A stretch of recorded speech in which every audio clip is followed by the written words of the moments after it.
दफा का जिक्र है कि एक बहुत अमीर आदमी था जिसकी 3 बेटियां थीं। 2 बेटियां बहुत ज्यादा मगरूर थीं, जबकि उनकी तीसरी बेटी बहुत ज्यादा नर्म दिल और मेहनती थी। इस रहमदिल लड़की का नाम ब्यूटी था।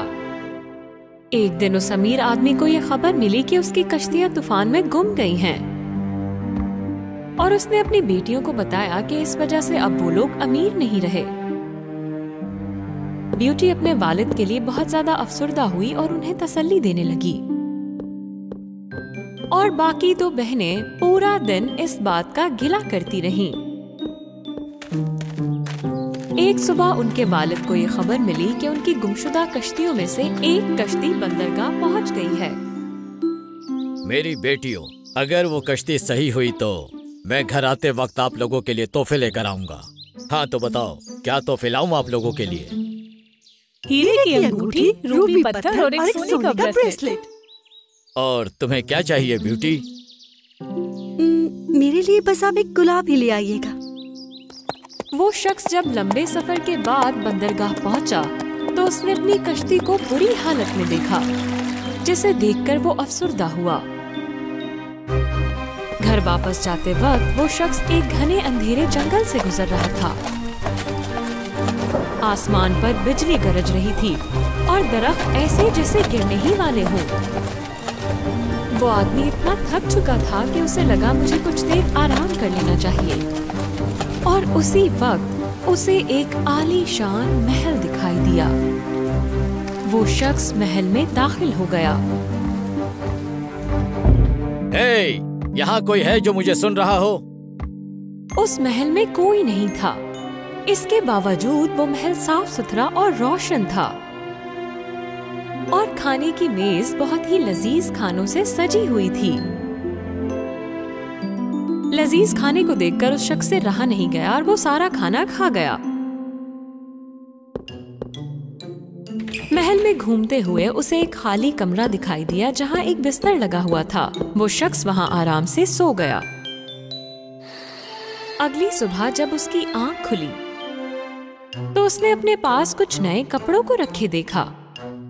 मुझे ऐसा लगता है कि ये महल किसी परी का होगा। काश कि मैं उसका शुक्रिया अदा कर सकता।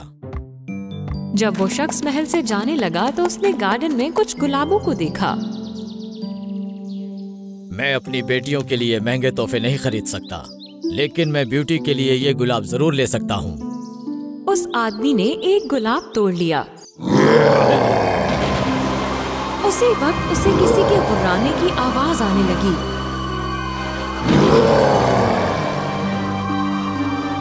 और एक खौफनाक हैवान दरख्त के पीछे से निकलकर आया। वो शख्स उसे देखकर बहुत डर गया। मैंने तुम्हें खाना खिलाया और आराम करने के लिए तुम्हें जगह भी दी, और तुम मेरे गुलाब तोड़ रहे हो। तुम इस तरह शुक्रिया अदा करते हो? माफ कर दे मुझे, मैं सिर्फ अपनी बेटी के लिए ये गुलाब चाहता था। जो तुमने किया है तुम्हें उसकी सजा मिलेगी। आज सबसे पहले तुम जिस शख्स से मिलोगे उसे मेरे पास लेकर आओगे। अगर तुमने ऐसा नहीं किया तो मैं तुम्हें हमेशा के लिए कैद कर लूंगा। वो शख्स अफसुर्दा होकर वहाँ से चला गया।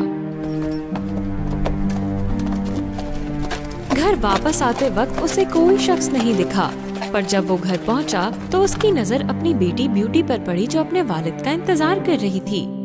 उस शख्स ने अफसुर्दगी के साथ सारा वाकया अपनी बेटियों को बताया और उस हैवान की ख्वाहिश भी। ये सुनकर दोनों बहनों को ब्यूटी पर बहुत ज्यादा गुस्सा आया। अगर तुमने डैड से गुलाब ना मांगा होता तो ऐसा कभी नहीं होता जो उनके साथ हुआ। अगर अब्बू ने पहले मुझे देख लिया होता तो क्या होता? क्या मुझे भी उसके पास जाना पड़ता? ओह नहीं। मेरे प्यारे डैडी, मुझे माफ कर दें। मुझे अगर आपको बचाने के लिए कुछ भी करना पड़ा तो मैं लाजमी करूंगी। उस शख्स ने अपनी बेटी को साथ लिया और उस खौफनाक हैवान के महल में चला गया। ब्यूटी और उसके वालिद डाइनिंग रूम में दाखिल हुए।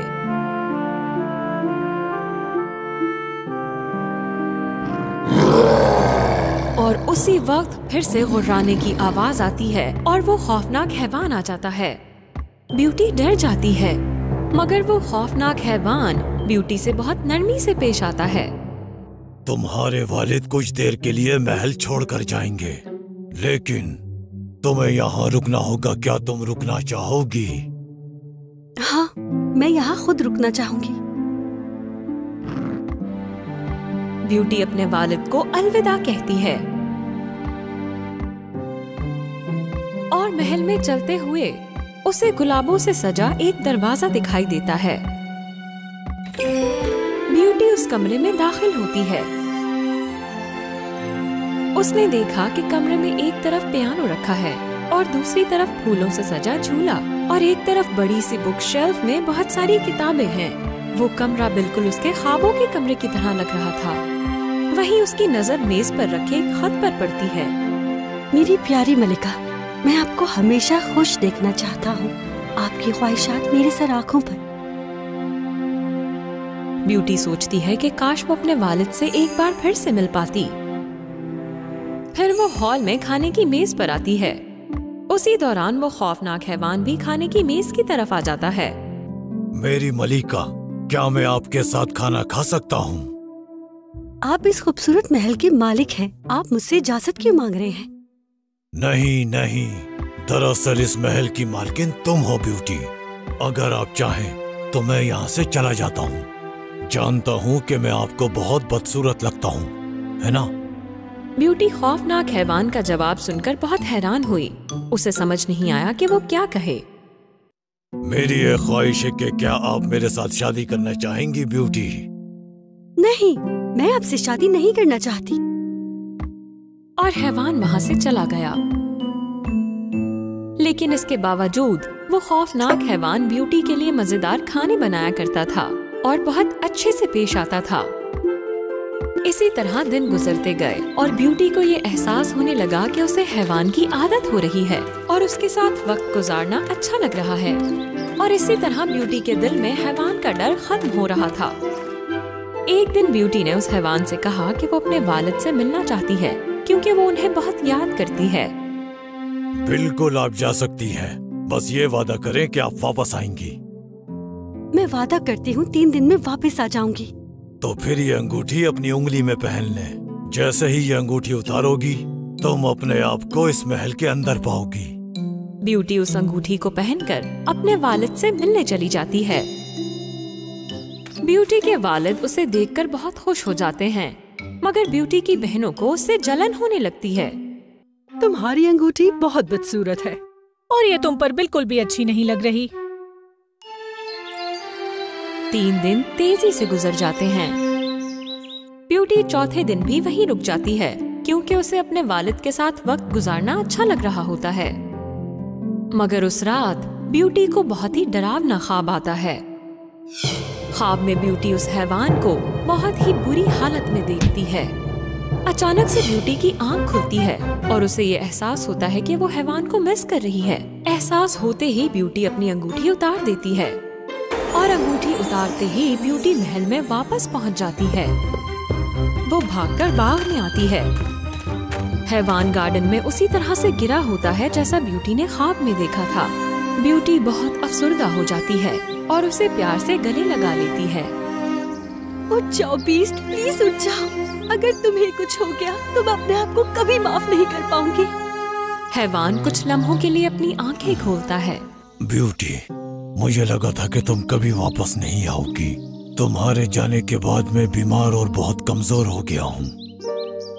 मुझे अंदाजा हुआ जब मैं तुमसे दूर हो गई कि मैं तुम्हें बहुत मिस कर रही हूँ, क्योंकि मैं तुमसे प्यार करती हूँ। मैं तुम्हारे साथ इस महल में खुशगवार जिंदगी गुजारना चाहती हूँ। उसी लम्हे गार्डन में हर तरफ एक रोशनी फैल जाती है। ब्यूटी हैरान होकर उस रोशनी को देखने लगती है और जैसे ही ब्यूटी दोबारा हैवान की तरफ देखती है, उसे हैवान की जगह एक खूबसूरत शहजादा दिखाई देता है। हाँ, हाँ, तुम कौन हो और बीस्ट कहाँ है? ब्यूटी, मैं ही बीस्ट हूँ। दरअसल बात यह है कि मुझ पर किसी शैतान ने जादू कर दिया था। अगर तुम मुझे ना बताती कि तुम मुझसे प्यार करती हो तो मैं सारी जिंदगी बदसूरत बीस्ट ही रहता।